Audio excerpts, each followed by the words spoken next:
Bienvenidos amigos, hermanos que nos acompañan. Es un placer, un privilegio inmerecido estar aquí con ustedes, saludarles nuevamente y en esta transmisión vamos a estar considerando las respuestas al estudio bíblico de la congregación para la semana del 23 al 29 de diciembre. Entonces ya estamos finalizando este año, pero seguimos enviando estas transmisiones, especialmente nos anima a ver que hermanos y hermanas con diferentes problemas nos han escrito comentándonos lo mucho que esto les ayuda a recordar la palabra de Jehová día a día y sobre todo prepararnos para la reunión.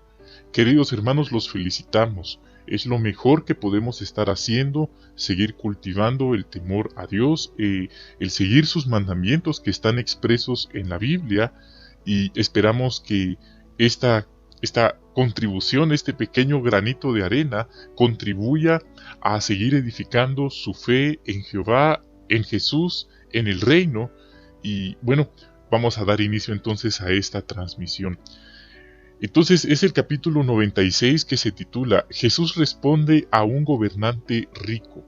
Esto está extraído en los relatos de los evangelios y sí, efectivamente ahí se ve en la imagen a un joven gobernante rico que pregunta sobre cómo puede conseguir la vida eterna.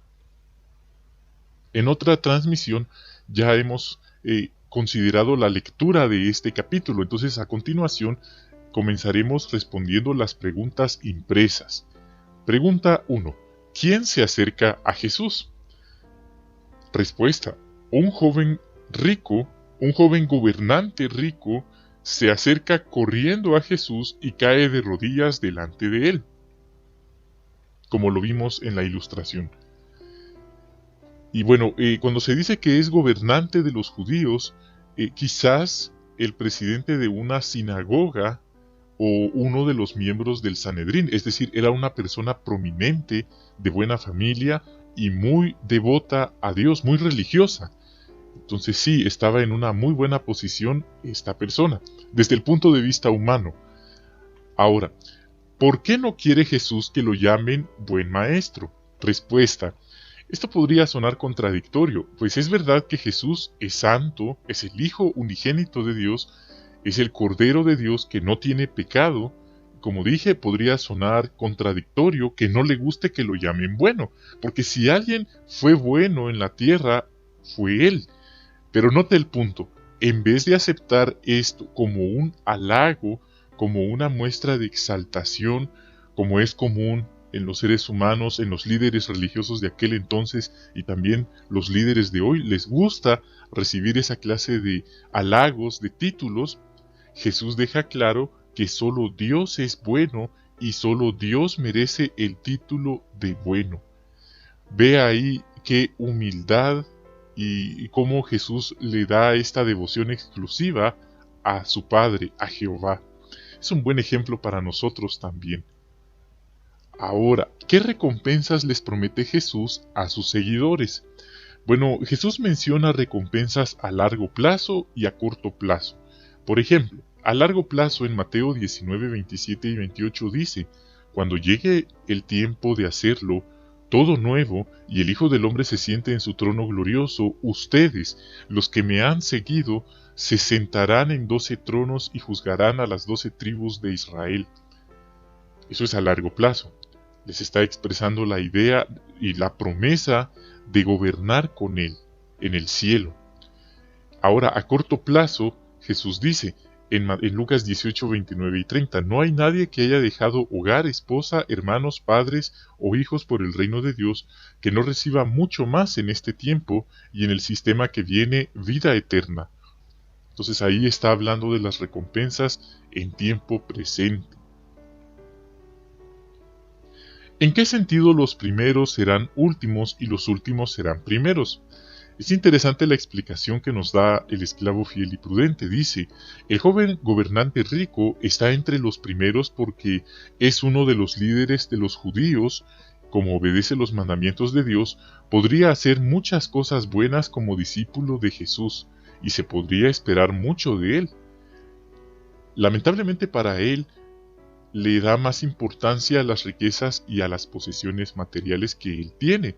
En cambio, la gente común y corriente de aquel momento, gente pobre, muchos de ellos se dan cuenta de que las enseñanzas de Jesús son la verdad, el camino a la vida.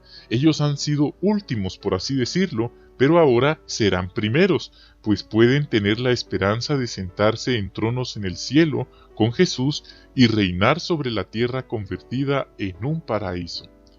Bien, entonces en ese sentido, los que tuvieron de primero la oportunidad la rechazaron y los que se les presentó de último la aprovecharon, llegando así a alcanzar ellos primero ese privilegio, esa oportunidad.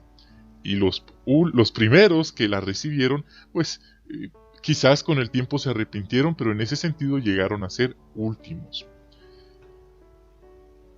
Bien, queridos hermanos, a continuación vamos a hablar algunos comentarios adicionales sobre puntos prácticos que nos enseña este ejemplo del joven gobernante rico, el punto apropiado sobre las riquezas, querrá decir eso que debemos ser pobres para tener la aprobación de Dios, sobre el ejemplo que Jesús usó de cuán difícil iba a ser para un rico entrar en el reino, como decir que un camello entrara en el ojo de una aguja.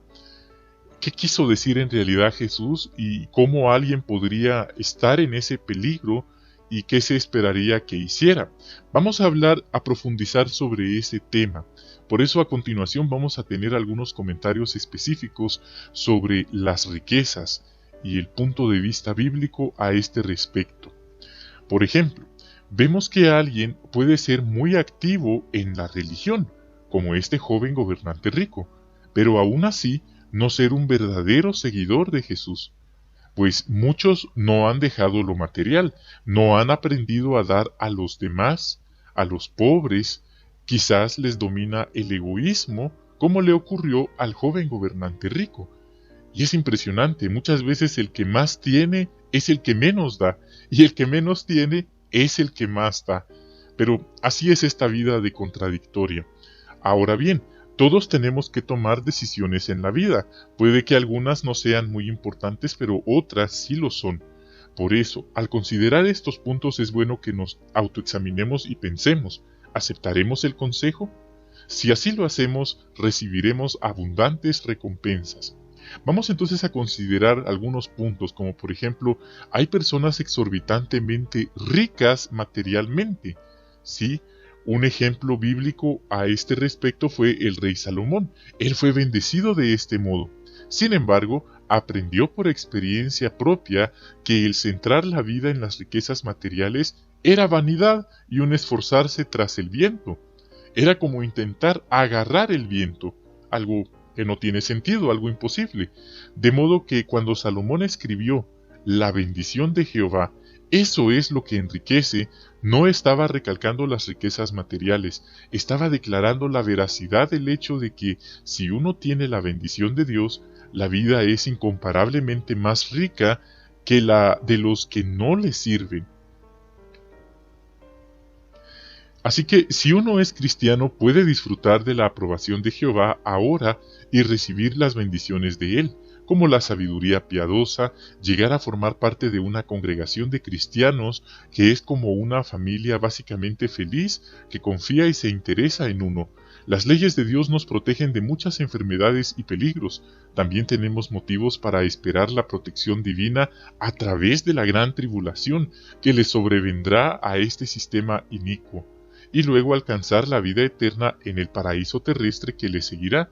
De modo que, como se puede ver, con estas maravillosas bendiciones y perspectivas verdaderamente podemos decir que somos ricos. Ahora bien, al igual que el gobernante rico, muchos, aunque no sean ricos, tienen la ambición de ser ricos materialmente. ¿Por qué? Como dije, son personas ambiciosas, son personas que aman el dinero, aman las comodidades, aman lo material, y según leemos en 1 Timoteo 6:10, esto puede descarriarlos de la fe sin darse cuenta. Pues esto le ocurrió a muchos, le ocurrió al rey Salomón, le ocurrió al joven gobernante rico, y a muchos hermanos en tiempos modernos les ha ocurrido.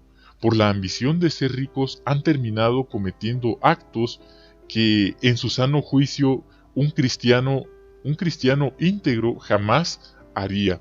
Jesús no estaba diciendo que la persona que posee riquezas materiales no puede servir a Dios. No estamos malinterpretando las palabras de Jesús, pues muchos ricos han obtenido la aprobación de Dios. Aquel joven judío había estado haciéndolo hasta cierto grado. Hoy día también hay algunos cristianos que son ricos y a menudo han contribuido generosamente para apoyar la obra del reino. Han abierto sus hogares para que se celebren reuniones y han utilizado sus automóviles en el ministerio. Tal vez usted pueda comprender mejor la situación de aquel gobernante si piensa en un equivalente moderno. Un joven cristiano de conducta limpia, con bastante conocimiento bíblico, buena moralidad y de familia adinerada o acaudalada. Alguien pudiera envidiar a tal persona hoy día. Pero Jesús halló una falta grande en aquel joven judío. Sus riquezas o bienes materiales eran demasiado importantes para él. Por eso Jesús le aconsejó de la manera que lo hizo. Así que podemos ver por qué este consejo bíblico aplica a todos nosotros, seamos ricos o pobres. El dinero y las posesiones materiales podrían llegar a ser demasiado importantes para cualquiera de nosotros, sea que ya las tengamos o que sencillamente anhelemos tenerlas. Una cosa es comenzar a adorar a Dios y otra es ser fiel hasta el final. Si pensamos en las palabras de Jesús, ningún camello podría pasar por el pequeño ojo de una aguja de coser, de modo que obviamente Jesús estaba empleando una hipérbole, una exageración que no debía tomarse literalmente. Sin embargo, muestra lo difícil que le es a un rico hacer algo. ¿Hacer qué? Pues no solo es comenzar a servir a Dios, no solo es bautizarse por emoción e impulso o presión de los demás, sino más bien entrar en el reino, alcanzar la vida eterna. Prescindiendo de la situación financiera en la que nosotros nos encontremos, el consejo de Jesús puede ayudarnos a tener una mejor actitud, a progresar en sentido espiritual y a alcanzar la vida eterna. Con la respuesta que le dio Jesús al hombre rico mencionado al principio, Jesús no estaba promoviendo el ascetismo o la pobreza, sí, sino más bien transmitir una importante lección. Desde el punto de vista humano, tal vez pareciera imposible que las personas acaudaladas o ricas fueran humildes y aceptaran el medio de salvación de Dios, es decir, al Mesías. Sin embargo, como Jesús señaló, para los hombres por sus propios medios es imposible alcanzar la salvación, pero para Dios todas las cosas son posibles. Así que el punto es el siguiente: sea cual sea nuestra situación económica, los cristianos tratamos por todos los medios de asegurarnos de lo más importante, no importa si somos ricos o pobres, o término medio, por así decirlo. Queridos hermanos, ha sido un placer haber tenido con ustedes esta consideración, estas reflexiones que están basadas en la palabra de Dios, la Biblia, en las publicaciones que nos da la organización. De todo corazón les transmito esta información, les agradezco que nos hayan acompañado.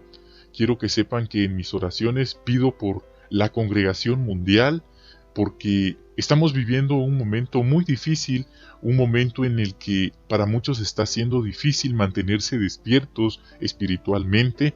Sí, se está viviendo una gran oscuridad espiritual y viene más.